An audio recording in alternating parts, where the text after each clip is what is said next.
Take it away. I'm very excited to see this masterclass. I'm excited to see people in the outside world. I'm teaching Same. at a music camp up in central Maine, and our internet blows with the wind. So I'm going to teach really, really fast. So, Amelia, is that your name who's playing? Yes. It's nice to meet you. I look forward to hearing you. So, Nice to meet you too. tell me what you're going to do and rock and roll. Um, I'd like to play for a piece called The Cycles in the Avenue by Vincent Lindsey-Clark. Sounds excellent.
Very nicely done. I'm looking for the clapping thing. There it is.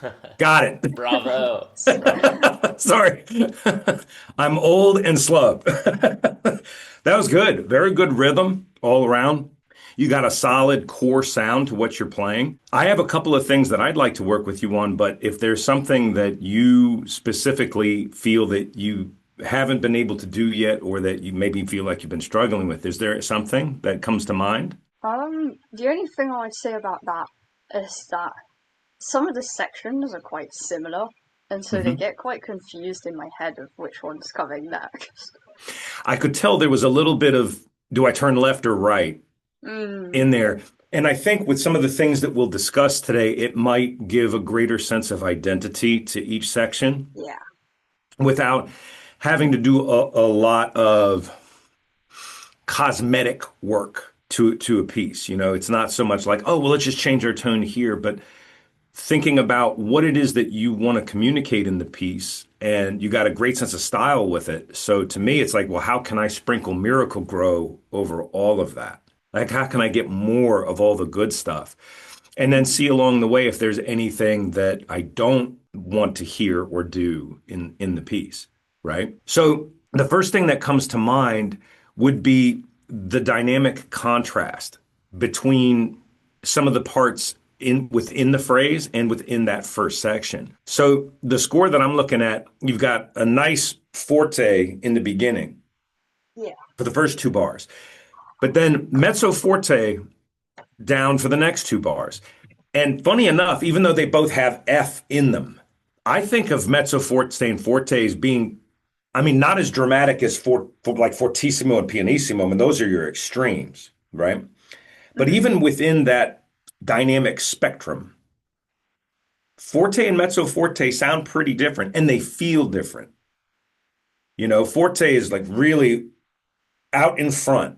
And so what I'd like you to do is just to play the first two bars and then stop at the beginning of measure three. Like that's your first Okay. destination. Okay. And Yeah. think what's the biggest sound that you can get without becoming harsh. Okay. Okay.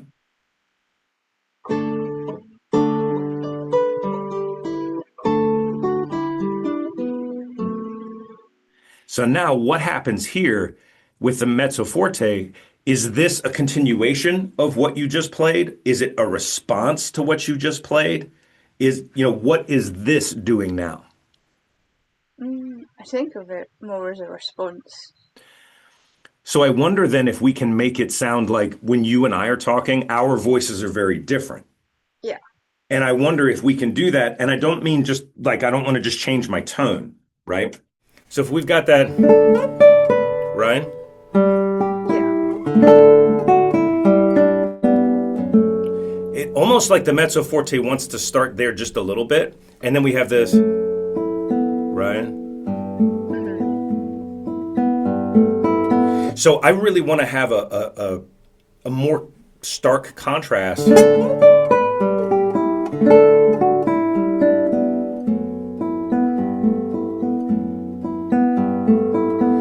Like it's murmuring almost. It's not mumbling. So I don't want you to think that I want, like I don't want it to be unclear, right? Yeah. But there's this nice little back and forth. Like if I were thinking of a band, here's the whole band and your lead singer, right? Now here's your rhythm section. Maybe the piano in the background. And then you come back in, right?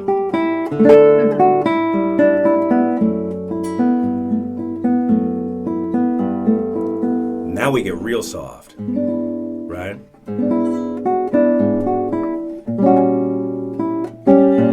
Now I gotta scoop the page up. So what I'd like you to do is to try that, and you may trip the first time. You may go too far. You may make it pianissimo instead of mezzo forte. But let's just see what happens. Can you give me that really like, here's your first two bars. You got the full band and the singer.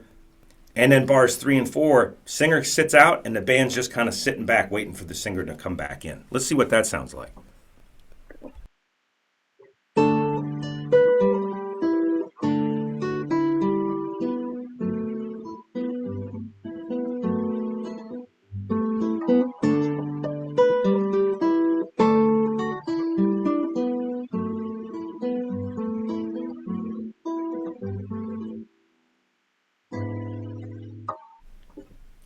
What'd you think?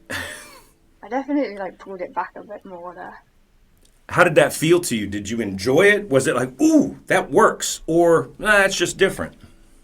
Yeah, it feels like nice and smooth. Yeah. And it's starting to have it like we're identifying roles. You know, it's a little bit like orchestration or instrumentation. I mean, we're not actually assigning saying, well, that's the clarinet and then this is the string section. You can do that.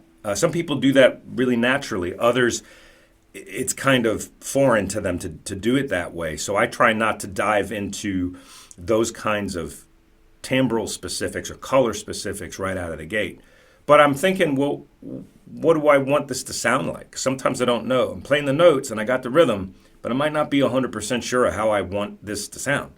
But right here, just through looking at dynamic contrast that the composer's already given us, now we're interpreting that. And that's the cool part. So my mezzo forte may be different than your mezzo forte, but the thing that we have in common is there's a change there.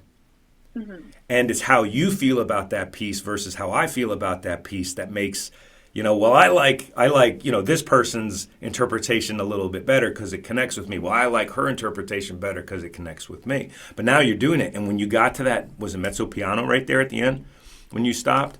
That was nice. And now you have you kind of hit the dynamic reset button. So now all you have to do is grow through measure 9 and 10 and 11 until you get to the high point at 12, because we haven't been that high yet. So let's see what happens as you start at measure 9 and think of each measure as just like a step up and a step up, and then we'll see where you land at measure 12.